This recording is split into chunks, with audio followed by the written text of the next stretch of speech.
In the quiet countryside of Bavaria during the year 1840, life moved at a slower, simpler pace.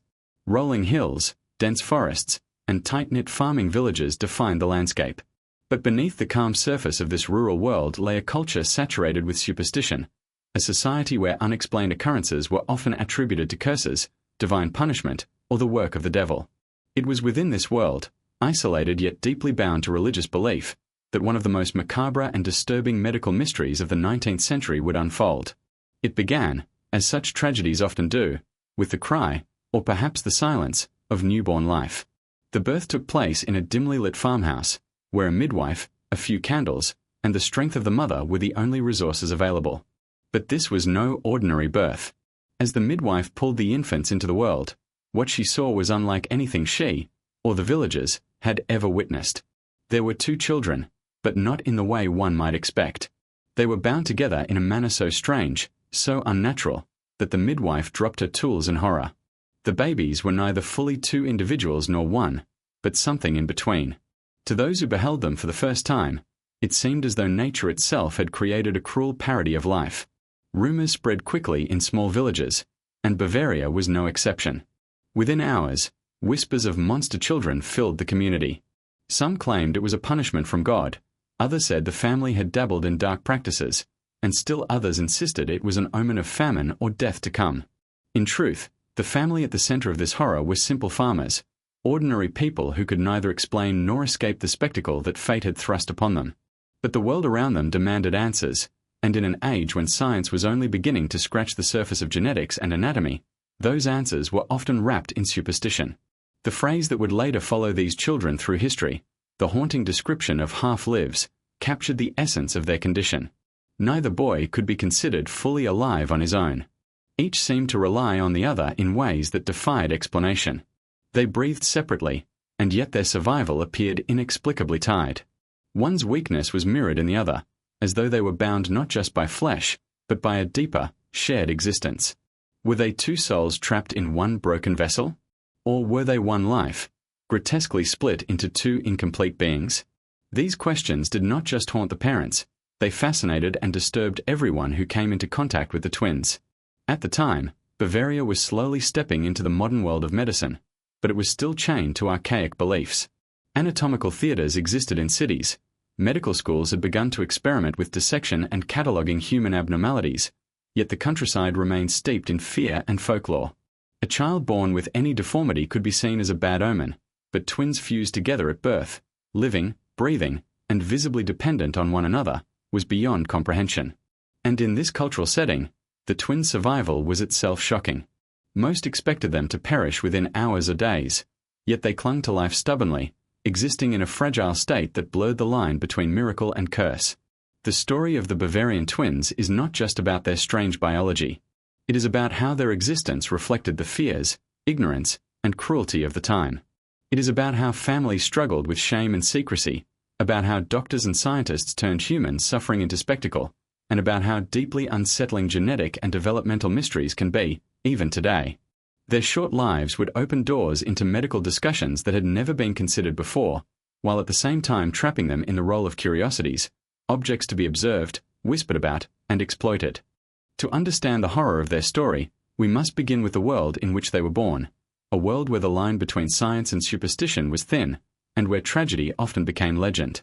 We must ask ourselves why such cases both repulse and fascinate us, why humanity has always been drawn to tales of the grotesque, and why, even centuries later, the suffering of two children in a Bavarian farmhouse still echoes through time. The twins who lived half-lives were not just a medical anomaly. They were a symbol of the uneasy relationship between human fragility and the mysteries of nature. Their story demands to be told, not only because of the horror of their condition, but because it reveals something dark and unsettling about ourselves, our fears, our cruelty, and our relentless curiosity about the unknown. To understand the strange and tragic case of the Bavarian twins, we must first step into the world they were born into, a landscape caught between medieval superstition and the dawning age of science. Bavaria in 1840 was a kingdom still shaped by centuries of Catholic tradition, folk belief, and a rural way of life that often felt untouched by modern progress. The Industrial Revolution was beginning to transform parts of Europe, but in the rolling hills and farm villages of southern Germany, the rhythms of life were tied to the seasons, to the church, and and to customs that reached far back into the Middle Ages. For the average Bavarian villager, the world was full of hidden forces. Illness, crop failures, and unexpected deaths were often blamed not on germs or genetics, but on God's wrath, demonic intervention, or curses cast by jealous neighbors. A child born with a birthmark might be whispered about as being touched by the devil. A mother whose baby died in infancy might be accused of sin that had angered God. In this environment, the appearance of twins joined in such a grotesque and unusual way was not seen as a medical phenomenon. It was a spiritual crisis. Religion permeated every layer of society. Churches loomed at the center of nearly every town, and priests were among the most influential figures in a village's life. Birth anomalies were often interpreted through a moral or theological lens. A malformed child might be seen as a sign of the parent's hidden sins or as punishment for breaking the moral codes of the community. Some whispered that such children were changelings, creatures switched by fairies or demons to torment human families. These old beliefs had not disappeared, even as medicine was beginning to make progress in cities like Munich and Vienna. The medical world of 1840 Bavaria was itself a curious mixture of progress and cruelty. On the one hand, physicians were beginning to study anatomy with greater rigor. Medical schools collected preserved organs, skeletons, and deformed fetuses in jars to catalogue the mysteries of the human body. Doctors dissected cadavers in lecture halls, teaching eager students about circulation, digestion, and brain function. There was a growing fascination with so-called monsters of nature, individuals born with rare deformities, who were seen as windows into the secrets of human development. But this curiosity was not always compassionate. These cases were recorded clinically, often coldly, with little regard for the human suffering of the subjects themselves. In the countryside, however, access to medicine was extremely limited. Most births were still attended by midwives, and most illnesses treated with herbal remedies or religious rituals. A physician might be summoned from a nearby town for extreme cases, but his knowledge and tools were primitive by today's standards. There were no antiseptics, no understanding of bacteria, and no surgical solutions for complex conditions like conjoined twins. To most villagers, the appearance of such children could not be separated from superstition, because science had not yet provided a framework to explain it. Socially, Bavaria in the early 19th century was still a deeply conservative society. Families relied on reputation, and any shame, such as the birth of a deformed child, could mark them for generations. Gossip was a powerful weapon. For a farming family, already struggling to survive, the arrival of children who were different in such a shocking way could mean isolation from neighbors, pity mixed with suspicion, and perhaps even hostility. It was not uncommon for such families to hide children away, keeping them indoors, concealed from the public eye, both out of fear of ridicule and out of concern that their neighbors might see the children as bad omens. Yet at the same time, the 19th century was an age of growing fascination with the abnormal. Across Europe, traveling fairs and so-called freak shows drew paying crowds to see the strange and grotesque. Dwarfs, giants, and individuals with physical deformities were put on display as curiosities, often exploited for profit. The Bavarian twins, though born into a poor farming household, would have existed at the crossroads of these two worlds, feared and shunned by their community, but of intense interest to physicians and showmen alike. Their condition, so far beyond the normal boundaries of human birth, would have seemed both horrifying and valuable.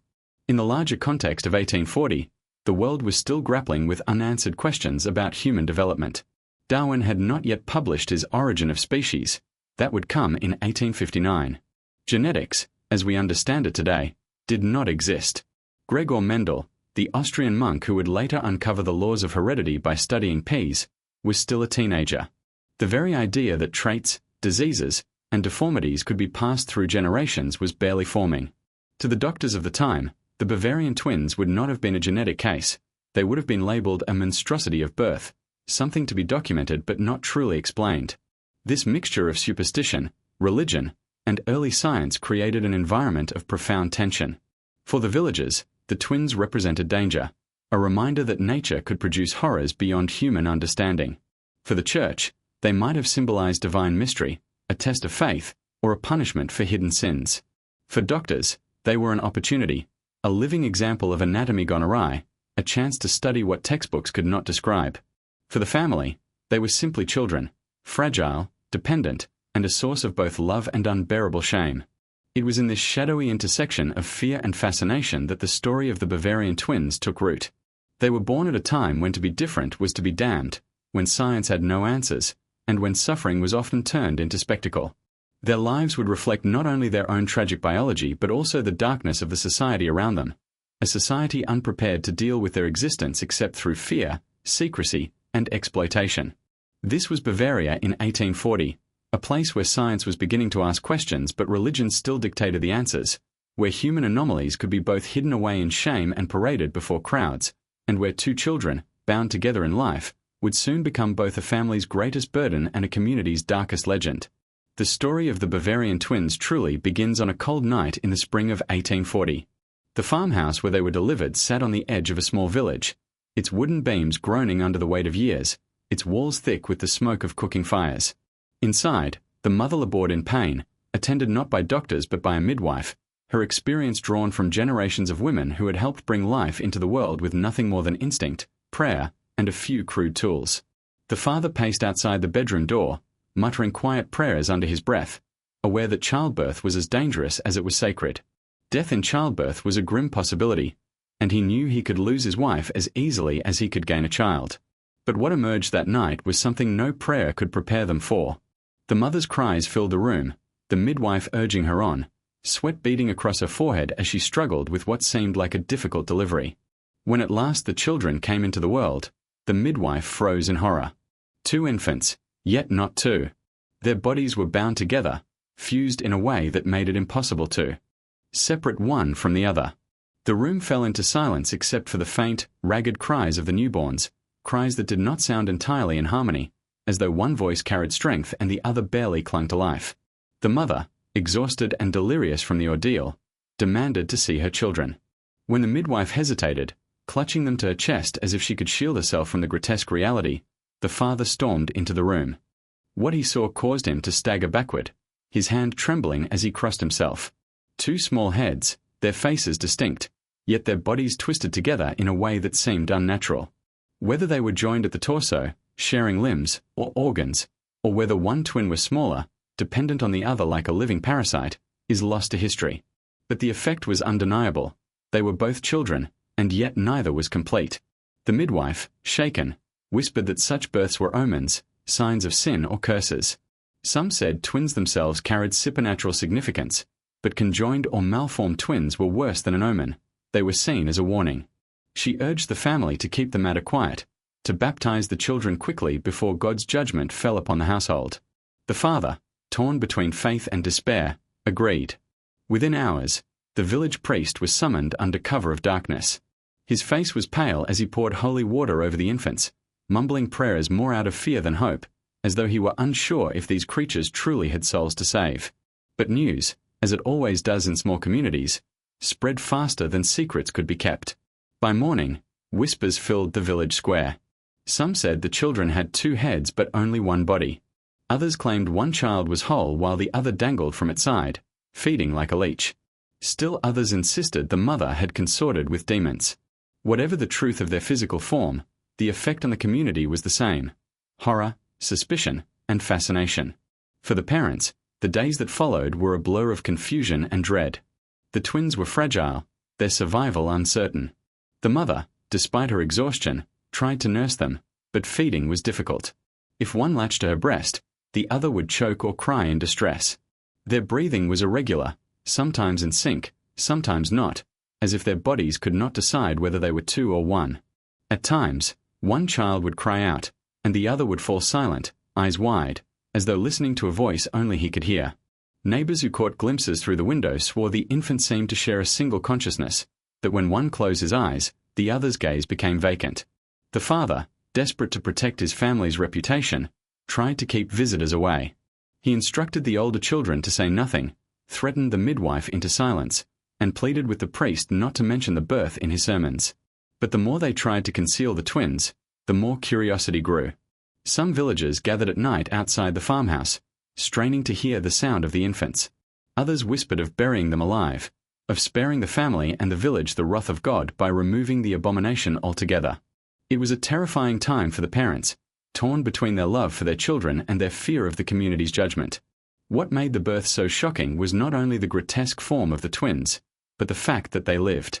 Many such infants died within minutes, their malformed bodies unable to sustain life. But these children clung stubbornly to existence, weak yet undeniably alive. Days stretched into weeks, and the family realized they were not dealing with a brief tragedy but an ongoing reality. Every breath the twins took, every weak cry they made, deepened the family's burden. The villagers, who had expected the problem to solve itself through death, grew uneasy. If God allowed them to live, what did it mean? Was it punishment extended, or a miracle misunderstood? The birth of the Bavarian twins left an imprint not only on their family but on the entire community. It was a moment where superstition clashed violently with reality, where the natural horror of malformed life forced people to confront questions about faith, morality, and the limits of human understanding. For the parents, it was the beginning of years of secrecy, shame, and unimaginable difficulty. For the world beyond the village, it was the start of a story that would one day capture the attention of doctors, scientists, and historians alike. The night of their birth was more than just the arrival of two children. It was the opening act of a macabre tragedy that would test the boundaries of human endurance and highlight the cruel intersection between biology and fate. The villagers would never forget the cries they heard that night, two voices, bound together in one fragile existence.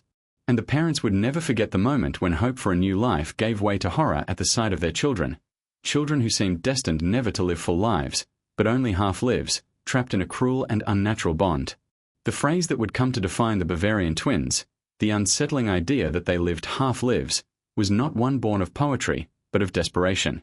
Villagers, priests, and even physicians struggled to describe what they were witnessing. These were not simply two children bound by flesh. Their existence seemed to defy every natural law known at the time. They were incomplete, yet alive. They were distinct, yet dependent.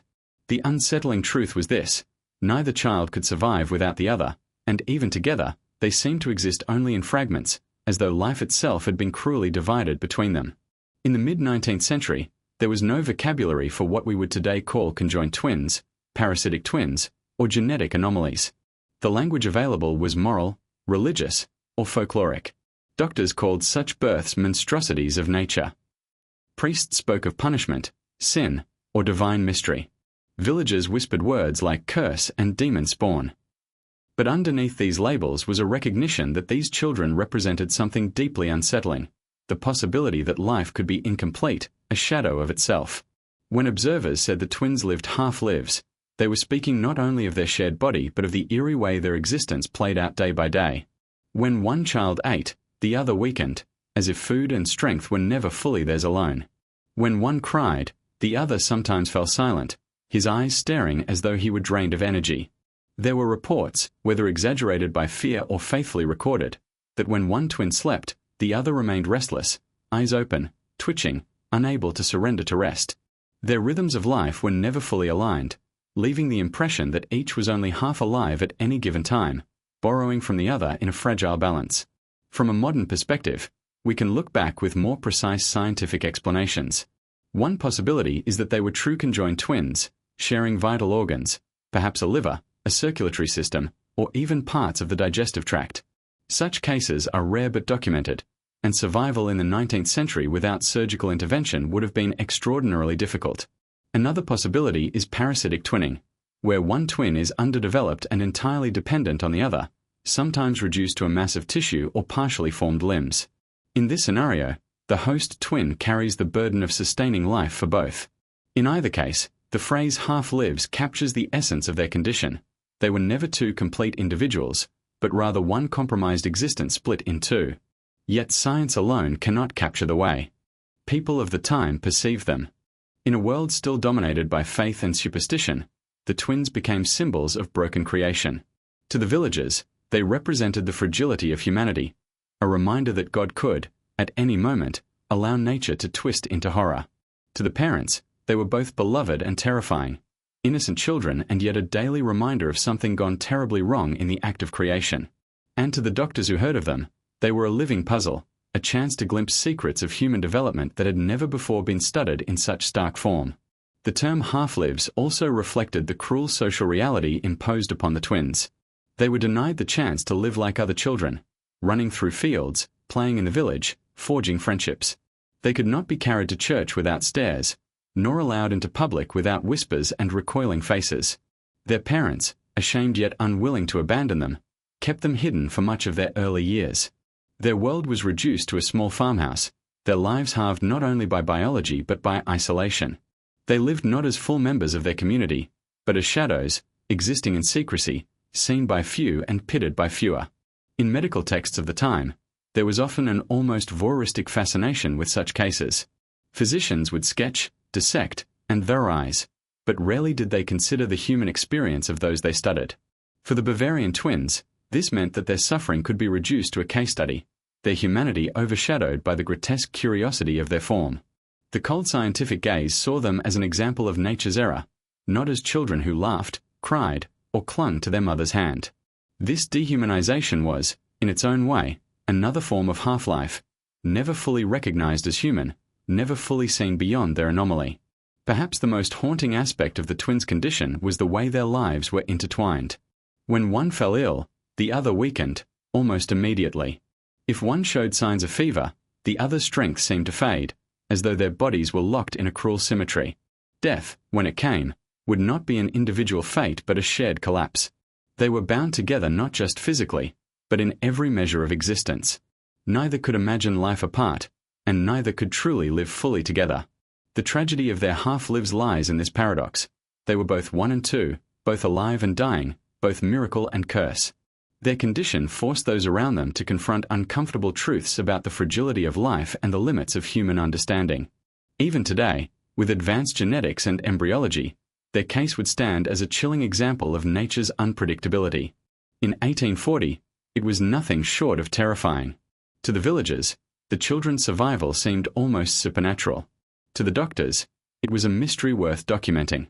To the family, it was a daily torment, watching their children suffer, knowing that neither could ever live fully, that they were condemned to exist in fragments, bound by a cruel biology that neither love nor prayer could undo.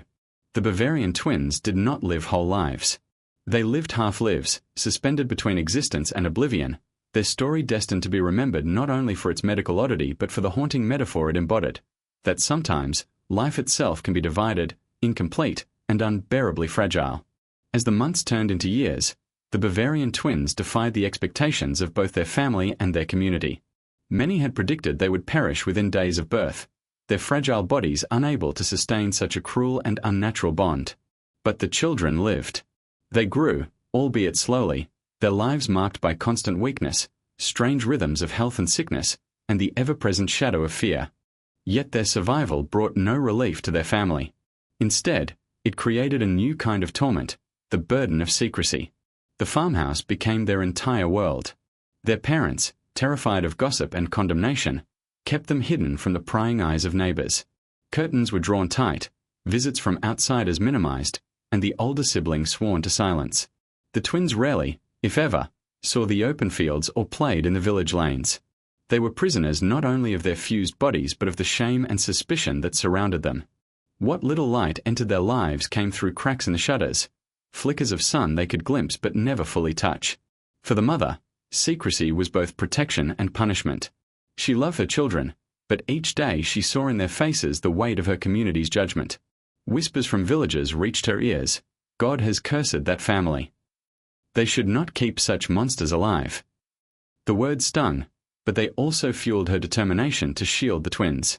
She rocked them to sleep, sang to them in hushed tones, and prayed over them at night. Yet even her lullabies carried a note of sorrow, as though she knew she could never offer them the simple joys other children knew. The father struggled in a different way. Where the mother's instinct was to protect, his was to conceal. He was a man of the soil, practical and stern, and to him the twins represented both love and ruin. Their presence threatened the family's standing in the village. Customers might stop buying their crops. Neighbors might refuse to trade. His other children could be mocked, even ostracized, for the grotesque anomaly living under their roof. Each time he looked at the twins, he felt not only pity but a gnawing resentment. They were his flesh and blood, yet they had the power to destroy everything he had worked to build. His silence became a shield, but also a prison for the entire family. Inside the farmhouse, the twins lived lives of strange intimacy and dependency. They were bound together not only by flesh but by experience. When one grew hungry, the other weakened. When one laughed, the other seemed to smile faintly, though not always in time. Their bodies created a rhythm that no one else could understand, a constant negotiation of strength and exhaustion. Feeding remained difficult. Some days the mother wept in frustration as she tried to nurse them, fearing one child would starve while the other thrived. Their physical limitations made every daily task, bathing, dressing, even laying them down to sleep, a challenge. Despite their condition, the twins developed personalities of their own. One was said to be more vocal, crying out with a startling strength, while the other remained quieter, his gaze distant, his movements weaker. Villagers who heard these details whispered that one was the dominant soul, and the other merely a shadow, half alive and clinging. The family refused to believe this, insisting both boys were precious, both equal in their humanity. Yet the contrast between them only deepened the sense that they lived partial existences, reflections of one another rather than full, separate beings. As the children grew older, curiosity from the village became impossible to contain. Whispers gave way to rumors, and rumors gave way to suspicion. Neighbors asked questions too pointed to ignore. Why were the children never seen outside? Why did the mother rarely attend church? Why did the farmhouse always seem cloaked in silence? A few bold villagers claimed to have glimpsed the twins through a window, and the stories they told, half true, half exaggerated, spread quickly. Some said the children had two heads on one body. Others claimed one child had no legs, dangling like a grotesque appendage from his brother's torso. The details shifted with each telling, but the effect was the same. The twins became figures of myth and horror. This growing curiosity brought danger. There were murmurs that the family should be forced to show the children, to prove they were not harboring demons or cursed beings. A few villagers argued openly that the children should not be allowed to live at all, that their existence was an affront to God. The family lived in constant fear of discovery, every knock at the door sending waves of dread through the household. At night, the parents whispered about leaving the village, starting anew somewhere their secret might remain hidden. But poverty chained them to the land, and so they stayed, cloaked in secrecy, trapped in a web of fear and shame. Meanwhile, the twins themselves grew more aware of their confinement. They watched their siblings come and go, listened to the sounds of play outside, and cried when they were left behind. Their world was small, shadows on walls, the smell of cooking fires, the creak of the floorboards. Yet they clung to one another, their bond deeper than any pair of siblings could know. They had no choice but to share every moment, every sensation, every breath. And in that strange, shared existence, they found a fragile companionship. They were, in the cruelest sense, each other's only friend. But secrecy could not last forever. As the twins grew, so too did the challenge of hiding them. Their voices became louder, their bodies larger, their needs harder to conceal.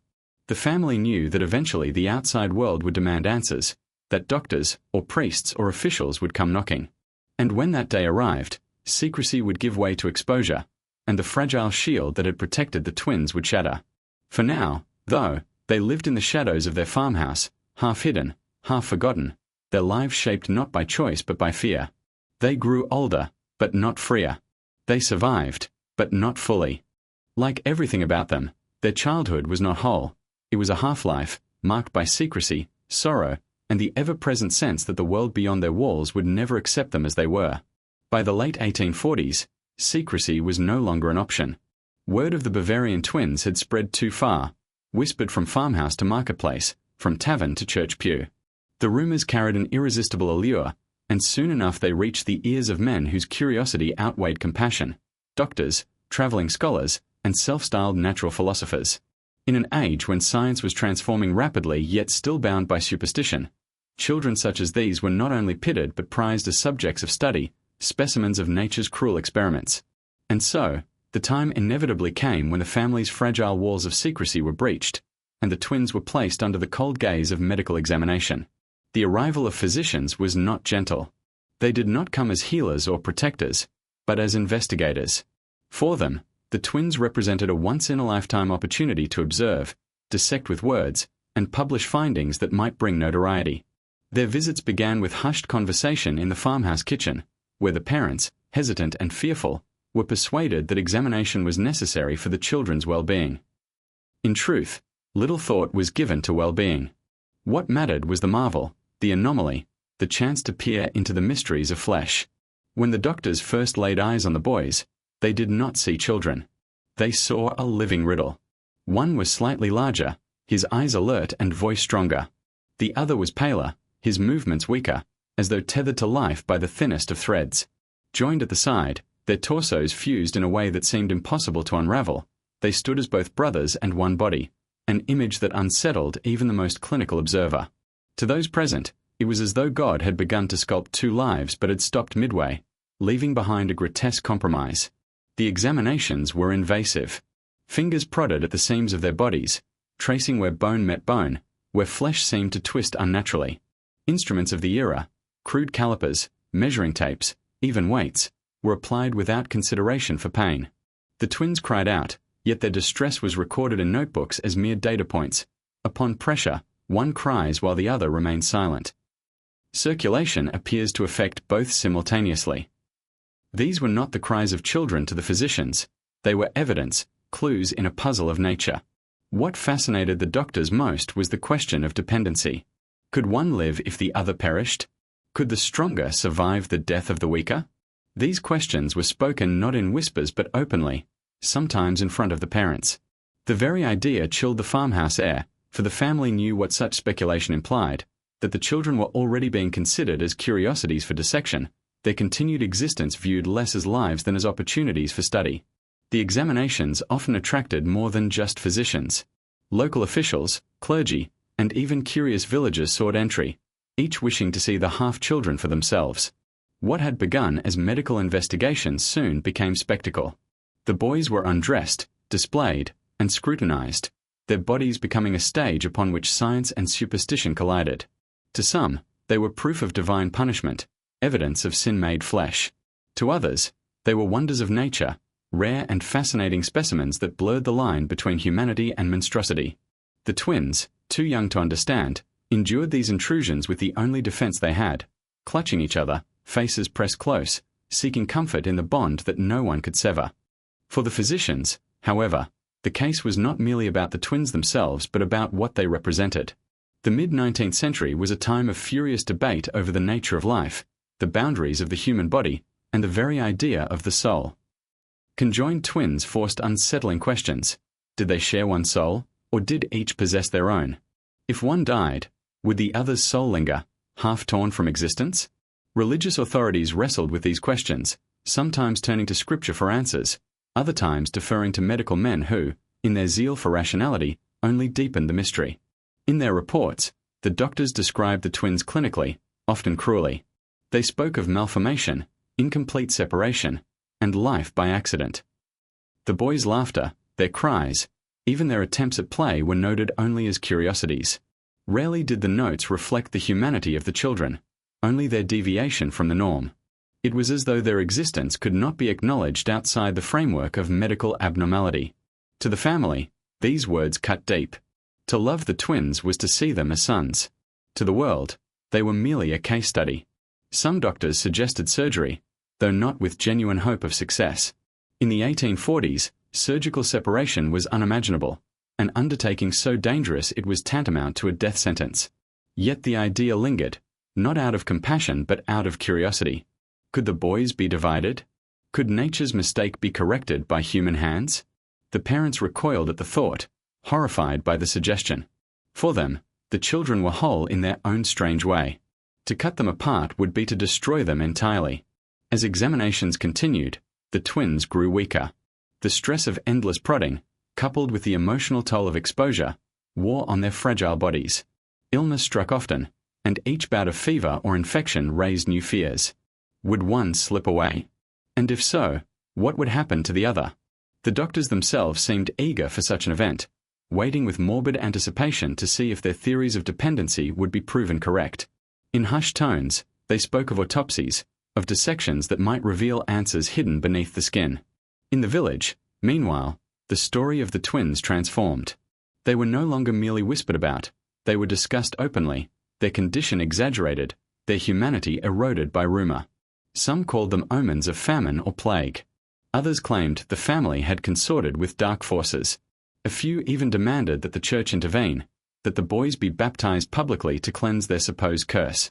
The family resisted, clinging to their privacy, but the walls of secrecy had long since crumbled. The twins were no longer simply their children. They had become, unwillingly, the property of public imagination. And so their lives shifted from hidden sorrow to exposed suffering. What had once been a fragile attempt at normalcy was replaced by constant scrutiny, endless questions, and the looming sense that their fate was no longer in their parent hands. The doctors had marked them as a phenomenon, the villagers had branded them as cursed, and the family could do little but endure. For the twins themselves, the examinations etched lasting impressions of fear and violation. They could not articulate it fully, but they felt it, the cold touch of strangers, the sharp sting of instruments, the prying eyes that saw not two boys but two halves of a mystery. Their bodies were not their own, their lives not lived for themselves. They were living specimens, trapped in a cruel theatre where science and superstition applauded in equal measure. And still, behind the reports, the rumours, and the examinations, the central question remained unanswered. Were they two lives, or one? Did they live whole, or only half? The doctors could not agree, the villagers could not decide, and the family could not bear to think of it. The mystery of their existence deepened, and with it, the tragedy of children who were never allowed to simply be children. Once the first wave of medical examinations concluded, the twins' story no longer belonged solely to their family. What had begun as a guarded household secret, hidden behind shuttered windows, transformed into a subject of fascination beyond Bavaria. Doctors wrote letters, reports circulated, and whispers travelled faster than the family could contain. Inevitably, outsiders began arriving not simply to study the twins, but to display them. What was once medical intrusion now morphed into a far darker chapter, the era of spectacle. The 19th century was an age obsessed with the unusual. Travelling fairs, carnival shows, and exhibitions of the wondrous and bizarre drew crowds across Europe. Human curiosities, individuals with striking physical differences, were placed on stages, advertised on posters, and paraded as living marvels. Dwarfs, giants, bearded ladies, and those born with rare deformities became commodities, their lives reduced to ticket sales. Against this cultural backdrop, the Bavarian twins were destined to become exhibits. To the opportunistic men who orchestrated such shows, they were perfect, rare, unsettling, and guaranteed to draw morbid fascination. At first, the exploitation was subtle. A physician who had studied the boys suggested to the family that they might earn money by allowing the public to witness the twins. He framed it as practical, an opportunity to secure funds for food and medicine. The family, struggling under poverty and mounting social pressure, reluctantly agreed. They hoped a small exhibition might quiet curiosity, perhaps even restore some measure of control over the narrative. But once the door was opened, there was no turning back. Soon the boys were carried into taverns, displayed before townsfolk who paid a few coins for the privilege of staring. The atmosphere was far from clinical. Drunken laughter mingled with gasps of revulsion as the twins were pointed at, whispered about, and treated as less than human. Some villagers crossed themselves, muttering prayers against the devil. Others leaned close, eager to touch, to test for themselves the boundaries of flesh. The boys, too young to fully understand, squirmed and cried, clinging to one another as the crowd pressed in. Their bodies were no longer theirs. They were property, spectacle, a grotesque form of entertainment. The scale of exhibitions soon expanded. Word spread to nearby towns, where entrepreneurs saw profit in parading the children. Promoters used grandiose language to entice audiences, witness nature's greatest curiosity. Two boys in one body, a living marvel. Posters exaggerated their condition, depicting them as monstrous, even demonic, ensuring the crowds arrived in droves. For each showing, the family received a modest sum, just enough to survive, while promoters pocketed the real profits. It was exploitation disguised as opportunity, and the boys bore the cost. Travel took its toll. The twins were moved from place to place, carried through rough roads, paraded before strangers. The stress weakened them, exacerbating their fragile health. Illness struck frequently, yet rest was rarely permitted. When they grew too ill to be shown, the exhibitions paused, not out of compassion but out of necessity. Sick children did not sell tickets. As soon as they regained some strength, they were returned to the stage. For the audiences, the twins became both horror and fascination. Some stared in silence, repulsed yet unable to look away. Others treated the display as entertainment, mocking and laughing as though the boys were performers in a grotesque act. Priests occasionally attended, claiming their presence was necessary to ensure the twins were not agents of Satan. Scholars scribbled notes in journals, eager to report their observations in scientific circles. But for the twins themselves, Each exhibition deepened a sense of alienation. They were not seen as children but as curiosities, stripped of dignity, paraded like animals in a cage. The emotional toll was as devastating as the physical. Accounts suggest one twin grew increasingly withdrawn, his gaze often distant, his expression vacant as though retreating inward. The other grew restless, irritable, more prone to cries of frustration. It was as if their bond, once their only comfort, strained under the constant intrusion. Together they endured, but each day chipped away at the fragile sanctuary they shared in one another. The family, too, suffered. Their decision to allow the exhibitions haunted them. The father justified it as survival, insisting the money was necessary. The mother wept often, racked with guilt, torn between the need to protect her children and the crushing weight of poverty. Siblings watched in silence, ashamed of the stares and whispers that followed them in their own lives. The twins' existence had become a curse not only upon themselves but upon the entire household, binding them in a cycle of shame and necessity. By the early 1850s, the twins were known far beyond their village. Reports of their exhibitions appeared in newspapers, drawing curiosity from neighboring regions. Some described them in clinical terms, marveling at the rarity of their condition. Others sensationalized their existence, branding them half-children or the shadow brothers. In every account, their humanity was secondary to their oddity. They had become famous, but in the cruelest sense, famous not for who they were, but for what they were. This stage of exploitation revealed a disturbing truth about society. People were not merely curious about anomalies, they were hungry for them. The twins' suffering became fuel for entertainment, their existence reduced to a performance in the theatre of the grotesque. What should have been a private family struggle had been transformed into public property, and the boys themselves were powerless to resist. As the exhibitions wore on, questions of morality grew louder. Some doctors expressed concern that the strain of travel and constant exposure was hastening the children's decline. Clergy members, too, debated whether such displays were sinful, whether the family was guilty of profiting from suffering. Yet even these debates, framed in moral or scientific terms, rarely considered the boys' own voices. They were spoken about endlessly, but never spoken for. The twins' half-lives had become fully consumed by spectacle. What had begun in secrecy now existed in full exposure, their fragile existence magnified and distorted under the gaze of strangers. Each showing left them weaker, each journey more draining, and yet the crowds never ceased.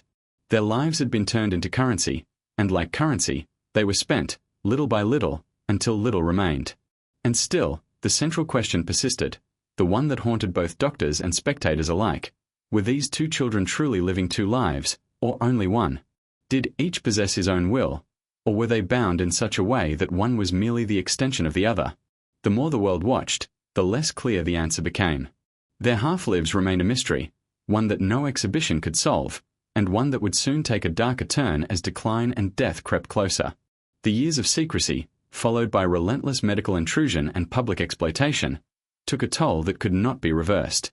The twins' bodies, fragile from the beginning, were not built to withstand such strain. Every journey, every exhibition, every probing hand left them weaker. By the mid-1850s, their decline was unmistakable. The stronger twin, once the one who cried louder and seemed more alive, now carried not only his own frailty but the burden of his brother's failing health. The weaker twin, whose pallor had always set him apart, began to slip further into illness, his body struggling to sustain even the basic rhythms of breath and heartbeat. The family sensed the inevitable. Their nights were filled with restless watching, listening to the uneven sounds of the boy's breathing. One moment, both seemed calm, the next, one convulsed while the other grew listless. The line between sickness and health blurred in ways no one could predict. The parents, who had once prayed for secrecy, now prayed only for peace, for an end to suffering that had lasted too long. Physicians, summoned again in the final years, arrived not with hope of healing but with anticipation. Their notebooks filled with new observations, the weaker twin shows signs of wasting. The stronger twin appears exhausted, vitality diminishing. Behind their clinical notes lurked a morbid fascination with what they believed was about to unfold. More than one doctor admitted, in quiet tones, that they wished to witness the moment of death. Would both boys die at once? Or would one linger, trapped in a body fused to a corpse?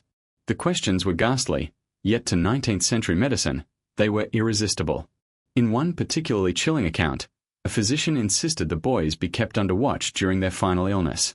He believed the moment of death might reveal answers to questions science had yet to solve about circulation, respiration, and the soul itself.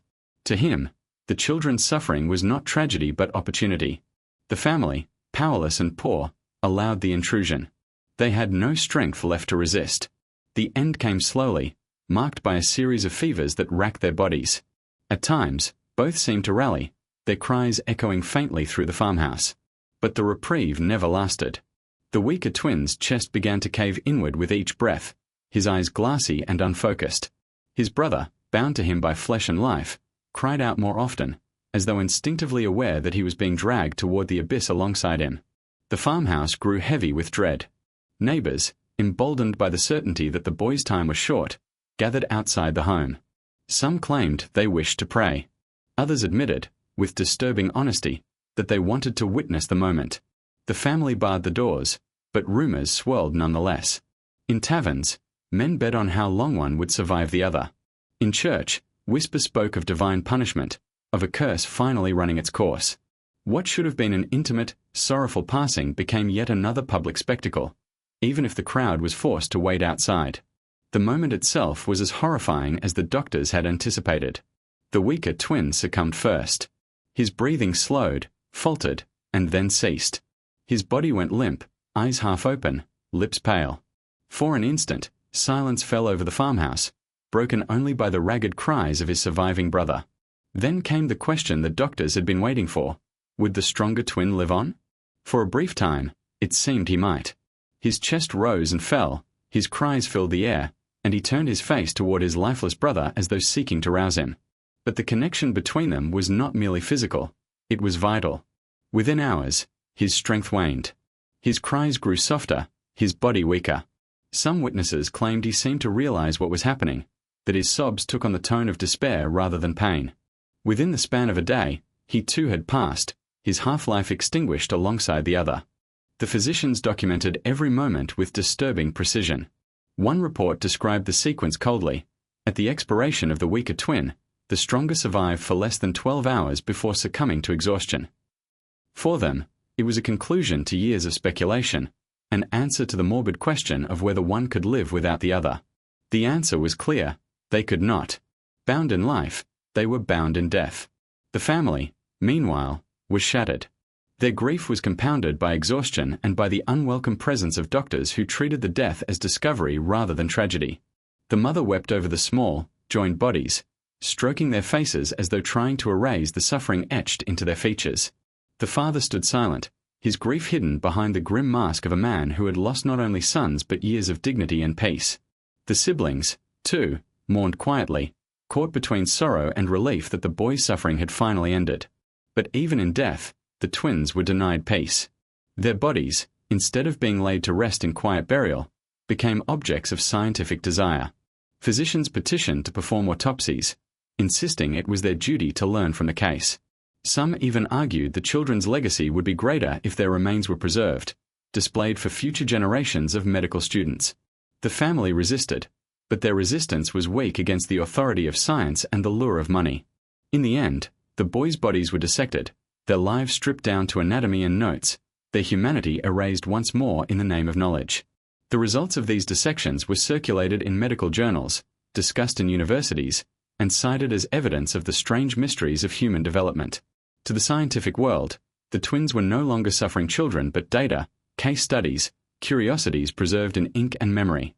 To their family, however, they were simply gone. Two sons who had lived in half-shadows, endured half-joys, and died half-known by the world around them. Their deaths left lingering questions in the village. Some insisted their passing lifted a curse, pointing to a particularly bountiful harvest the following year as proof. Others whispered that their souls had not found peace, that on certain nights cries could be heard near the farmhouse, faint but unmistakable. Whether these were mere stories or genuine hauntings, no one could say. What was certain, however, was that the boy's brief and painful existence left an imprint on all who had witnessed it, an imprint of fear, pity, and unsettling fascination. The tragedy of their decline and death was not simply that they perished young. It was that their lives, from birth to burial, were never truly their own. They had been hidden, examined, exhibited, and dissected, treated as mysteries to be solved, curiosities to be exploited, rather than children deserving of dignity and love. Their half-lives ended as they had begun, under the gaze of others, never free from the cruel weight of being more spectacle than sons. When the twins' fragile lives came to an end, one might have expected silence to follow, a quiet mourning, a family retreating into grief, and a village eager to forget what had long been considered a curse. Yet death did not erase the story of the Bavarian twins. Instead, it transformed it, reshaping their memory into rumor, myth, and fear. In life, they had been hidden, displayed, and dissected. In death, they became legends whispered about in candlelit rooms, their story carried forward not as a tale of suffering children but as a cautionary spectre haunting Bavaria. The family, broken by years of scrutiny and exploitation, attempted to bury their sons in modest ceremony. Accounts differ as to where the twins were laid to rest. Some say their parents insisted on a churchyard grave, arguing before the priest that, despite their abnormality, the children had been baptized souls deserving consecrated ground. Others claim the priest hesitated, worried that burial alongside other villagers might bring unrest to the living or dishonor to the dead. In these darker tellings, the twins were buried quietly, on the edge of the family's land, without ceremony. Whatever the truth, the burial did not end the fascination. Villagers began to spin their own stories. Some swore the ground over their grave refused to stay level, as though the earth itself could not settle over them. Others whispered of strange noises near the farmhouse at night, thin, reedy cries, or the sound of two children's laughter abruptly cut short. A few claimed to have seen ghostly figures at the edges of the fields, small silhouettes moving as one, bound together even in death. Fear, already a constant companion during the twins' lives, only deepened after their passing. The doctors who had dissected the boys published their findings, reducing the twins to a set of diagrams, measurements, and conclusions. To the scientific world, they became the Bavarian case, cited in lectures on embryology and malformation. But these cold reports only fueled the imagination of villagers who could not understand the language of science. To them, the children had been cut apart not to reveal anatomy but to steal their souls. Rumors spread that their spirits had been disturbed, their rest denied by the probing knives of physicians. Some insisted this was why cries were heard at night, why livestock near the family's land sickened unexpectedly, why bad luck seemed to cling to those who had stared too long at the boys during their public exhibitions. For the surviving family, the aftermath was unbearable. The father, already hardened by shame, withdrew further into silence. The mother, consumed by grief, was said to wander the farmhouse at night, whispering lullabies into empty rooms as though rocking invisible children. The siblings carried the stigma of the twins into their own lives. Some found themselves shunned in marriage prospects, neighbors muttering about tainted bloodlines and divine punishment. Others left the village entirely, seeking a new start in towns where their family name carried no dark shadow. Over time, the story of the twins took on new forms, reshaped to suit the fears and superstitions of each generation. In some versions, they were painted as omens, their birth foretelling famine or war. In others, they were seen as punishment for a hidden sin in the family line, evidence of unconfessed wrongdoing passed from parent to child. A particularly chilling variation suggested that the twins had not died at all but had been spirited away by physicians, their bodies preserved in jars of alcohol, displayed secretly in universities for the select few who could stomach such sights. Whether fact or fabrication, these tales ensured that the twins remained present long after their physical forms had vanished. Children of the village grew up hearing warnings that invoked the twins. Parents would hush disobedient children with threats, "Behave, or the half-boys will come for you in the night." Such warnings, equal parts cruel and effective, embedded the memory of the twins into local folklore. The boys were no longer remembered as victims of circumstance but as monsters lurking at the edges of imagination. In death, they had been stripped of humanity just as in life.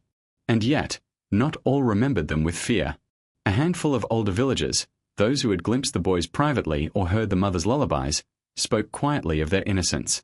They recalled the way one clutched the other's hand, the faint smiles that sometimes flickered despite suffering, the fragile attempts at play within the confines of their shared body. To these few, the tragedy was not a curse upon the land but a cruelty inflicted by a world that could not see them as children. But such voices were rare, drowned out by the louder chorus of fear and myth. The legacy of the Bavarian twins reveals as much about the society that consumed them as it does about their brief existence. They were born into a world unprepared to grant them dignity, condemned to secrecy, spectacle, and ultimately exploitation. Even in death, their humanity was denied, replaced with rumor, scientific curiosity, and ghost stories. Their half-lives did not end with burial. They stretched onward through whispers and myths, ensuring the boys were never allowed to rest, not in life, and not in memory. And perhaps that is the truest tragedy of all, that two children, whose only crime was being born different, could not even claim silence in death. Instead, their story lingered, reshaped into whatever form fear demanded: punishment, omen, or ghost. Their legacy became not peace, but unease, a reminder to all who spoke of them that there are lives the world cannot accept, and deaths the world refuses to let go. The strange case of the Bavarian twins did not simply vanish into the obscurity of village rumor and hushed stories. It carved its way into two very different worlds. On one side, the quiet alleys of rural Bavaria carried whispers of curses, divine punishment, and ghostly hauntings. On the other, the polished halls of European universities and medical societies treated the twins as a specimen, a point of reference in the ongoing clash between science and superstition. Their lives, and the dissection that followed, became a lens through which two competing systems of thought, folk belief and medical empiricism, fought for dominance. In the world of common people, the twins represented the uncanny, a terrifying reminder that nature itself could warp the boundaries of the human form. For villagers steeped in centuries of religious teaching and folk superstition, there was no neutral explanation for such a birth. Either it was divine punishment for hidden sins, or it was the mark of the devil's interference. This worldview had been passed down for generations. Abnormal births were portents, physical manifestations of moral or spiritual corruption. The twins, bound together in a shared body yet struggling for individuality, seemed to prove the old tales true. Villagers sought meaning in their existence, treating the children as evidence that something beyond human comprehension was at work. The physicians who studied the twins, however, saw something entirely different. In their notebooks and lecture halls, the boys were not signs of sin but case studies. They represented an opportunity to peer into the mysteries of embryonic development, to observe how life could go wrong during the earliest stages of formation. Medical science in the mid-19th century was still young, and cases of conjoined twins, though rare, became crucial for building knowledge. The Bavarian twins were dissected and recorded not as a family tragedy but as data, measurements of organs, diagrams of skeletal structure, and speculations about the precise moment in the womb when one embryo failed to fully separate from the other. To physicians, this was progress. To villagers, it was desecration. The gulf between these perspectives reveals the great divide of the 19th century, a time when science was rapidly advancing but belief and superstition still held powerful sway over the minds of ordinary people. The Bavarian twins became symbols of this struggle. The medical establishment claimed their bodies as instruments of knowledge, while the public recoiled, convinced that tampering with such children risked angering forces far older and darker than science. The published reports from Munich and Vienna turned the twins into subjects of discussion far beyond Bavaria. Scholars debated whether their case supported theories of maternal impression, the old idea that a mother's fears or sins could imprint abnormalities on her unborn child, or whether it proved that development followed mechanical, biological rules. For every professor who argued that science could explain the twins, there was another willing to use their existence as proof that faith was necessary to understand life's mysteries. The case became a battlefield for competing explanations of human existence, each side eager to claim the narrative. At the same time, the medical language used to describe the twins stripped away their humanity. Terms like malformation, monstrosity, and aberration were common in reports. Physicians rarely referred to them as children, let alone as brothers with identities. In reducing them to biological curiosities, science unintentionally mirrored the cruelty of superstition. Both approaches erased their personhood, transforming them into symbols rather than individuals. For the villagers, they were omens. For the physicians, they were specimens. In either case, their humanity was lost. Yet even as doctors published clinical findings, ordinary people clung to their own interpretations. Rural priests warned congregations that births like these were reminders of mankind's fallen nature, a sign that sin lingered everywhere, even in the womb. Folk healers, meanwhile, whispered of curses and spells, claiming that only ritual or penance could protect families from similar fates. And so, while the medical world believed it was moving toward clarity, the public remained entangled in fear. The more the doctors studied the twins, the more villagers became convinced that meddling with their bodies had unleashed spiritual unrest. This tension between medicine and superstition was not unique to Bavaria. Across Europe in the 19th century, Unusual medical cases sparked both fascination and terror. Reports of conjoined twins, children born with missing limbs, or those afflicted with strange diseases spread rapidly, igniting debate. Were these examples of natural error? Or divine warnings? The Bavarian twins fit neatly into this larger pattern, a case through which the old and new worldviews collided. Perhaps the most unsettling consequence of this clash was the way it echoed through generations. Science benefited from the study of the twins, gaining insight that would later inform embryology, genetics, and the study of congenital disorders. But the village's legacy lived on as well, preserved in stories of haunting, curses, and divine judgment. The twins became a double inheritance, one for doctors, who used them as stepping stones toward progress, and one for ordinary people, who passed down their story as a warning cloaked in superstition. What emerges from this contrast is a chilling truth. Both science and superstition used the twins, neither offering them dignity. They were reduced to objects, whether as evidence of sin or as evidence of biology. Their brief existence illuminated the fragility of human understanding, how easily we twist suffering into symbols to make sense of the world. In them, we see both the cruelty of ignorance and the cold detachment of clinical study. And so the Bavarian twins occupy a strange place in history, half remembered as myth, half preserved in science. They lived and died in a time of transition, when the old world of superstition was giving way to the modern age of medicine, yet neither side offered them peace. They were trapped between two belief systems, belonging fully to neither, their humanity eclipsed by the roles imposed upon them. In life, they were forced into a half-existence. In memory, they became the battleground where science and superstition wrestled for dominance. Their story forces us to ask, what do we really see when we look at those who are different? Do we see people, or do we see omens, curiosities, specimens? The answer reveals not only how far we have come since the 19th century, but also how much further we have to go. For even now, in our supposedly enlightened age, echoes of the Bavarian twins remain. Whenever a life is reduced to a symbol, whenever tragedy is twisted into a lesson, whenever humanity is denied in the pursuit of meaning. The story of the Bavarian twins, while rooted in the 19th century, casts a long shadow into the present day. Their lives, brief, exploited, and consumed by both superstition and science, offer more than just a macabre tale of history. They raise questions that remain relevant to modern medicine and genetics.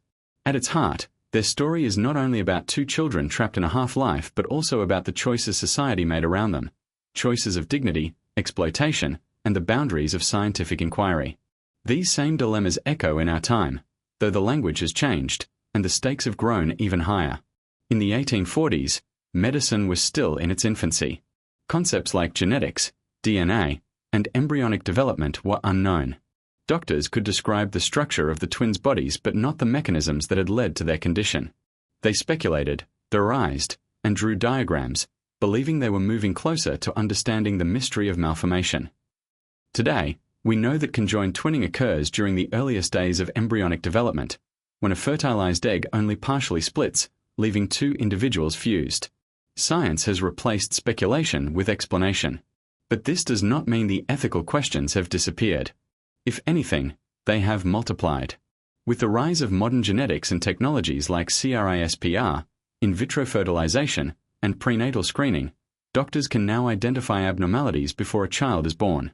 In some cases, they can intervene surgically after birth, separating conjoined twins and giving each child a chance at independent life. Yet these decisions carry immense weight. When a surgeon considers whether to operate, they must ask, which twin has the best chance of survival? Should both lives be risked for the possibility of separation, or should the children be left as they are, even if their lifespan may be shorter? In some cases, the operation itself requires sacrificing one twin to save the other, a dilemma chillingly reminiscent of the half-life the Bavarian twins endured. Looking back at Bavaria, we see how little agency the twins themselves had. They were too young, too frail, and too dependent to ever make choices about their own bodies. The decisions were made for them, by parents motivated by shame, by priests driven by fear of sin, by physicians chasing knowledge. And while our modern world prides itself on informed consent and patient autonomy, the same power imbalance still lingers when children are born with rare conditions. Parents must choose on their behalf, often under immense pressure from doctors, society, and their own fears. The Bavarian case is a haunting reminder that medical progress can never be separated from ethics. Knowledge alone is not enough. Compassion must accompany it. Another lesson lies in the way the twins were treated as objects of curiosity. In Bavaria, they were hidden in secrecy until necessity forced the family to show them, first to neighbors, then to doctors, and finally to strangers willing to pay a coin. Their humanity was stripped away in exchange for spectacle. While modern society condemns such exploitation, it has not vanished. Today, unusual medical cases still attract sensational attention. Patients born with rare conditions often find themselves the subjects of viral videos, tabloid stories, or reality TV specials. Though clothed in the language of raising awareness, this fascination often borders on exploitation. The twins remind us that the line between education and spectacle is thin, and it is the vulnerable who pay the price when society crosses it. The case also highlights how scientific progress can outpace compassion. For the doctors of Munich and Vienna, the dissection of the twins was an opportunity, a way to contribute to the growing body of medical knowledge. But in their reports, the boys were reduced to measurements and sketches, their lives erased beneath clinical language. This same tension exists today in medical research. Patients often fear being reduced to data points in studies or trials, their humanity overshadowed by the pursuit of discovery. The Bavarian twins ask us to reconsider, how do we ensure that medical progress honors the individuals at its center, rather than consuming them? On a broader scale, the story of the twins resonates with the ethical challenges of modern genetics. As we gain the ability to manipulate DNA, the temptation to eliminate abnormalities grows stronger. Prenatal testing already allows parents to make decisions about whether to continue pregnancies based on potential disabilities or deformities. What once was fate has become choice, but choice comes with its own moral weight. If the Bavarian twins had been conceived today, would they have ever been allowed to be born? Would their parents, upon learning of their condition through ultrasound or genetic screening, have chosen termination? These are questions science cannot answer. They belong to ethics, to philosophy, and to society as a whole. The danger lies in how quickly society labels certain lives as unworthy. In Bavaria, villagers whispered that the twins were cursed, that their existence was punishment. In modern times, we risk doing something similar when we treat certain conditions as unbearable burdens, justifying their erasure before birth. The Bavarian twins challenge us to ask, who decides what kind of life is worth living? And do we, in our pursuit of perfection, risk repeating the same dehumanization under a different name? Their story also warns us about the power of narrative. In Bavaria, the twins were remembered not as children but as omens, curiosities, or specimens. Their story was shaped entirely by others. This danger persists today, as the voices of those with rare conditions are often drowned out by medical authorities, researchers, or the media. The ethical lesson here is clear. To honor the dignity of every life, we must let those who live with difference tell their own stories, rather than speaking for them. Ultimately, the Bavarian twins remind us of a simple but profound truth. Science and ethics must walk hand in hand. Knowledge without compassion becomes cruelty. Compassion without knowledge becomes superstition. The balance is fragile, but it is necessary if we are to avoid repeating the mistakes of the past. Their short, tragic existence is more than a historical curiosity. It is a mirror, forcing us to look at how we treat the vulnerable, how we define normality, and how we balance the pursuit of progress with the preservation of dignity. As we peer into the genetic future, where conditions can be predicted, altered, or erased, the twins whisper across the centuries. They remind us that every decision carries weight, that every life, no matter how fragile or different, deserves more than to be reduced to a symbol. Their half-lives may have ended in 1840s Bavaria, but the questions they raise remain painfully alive today.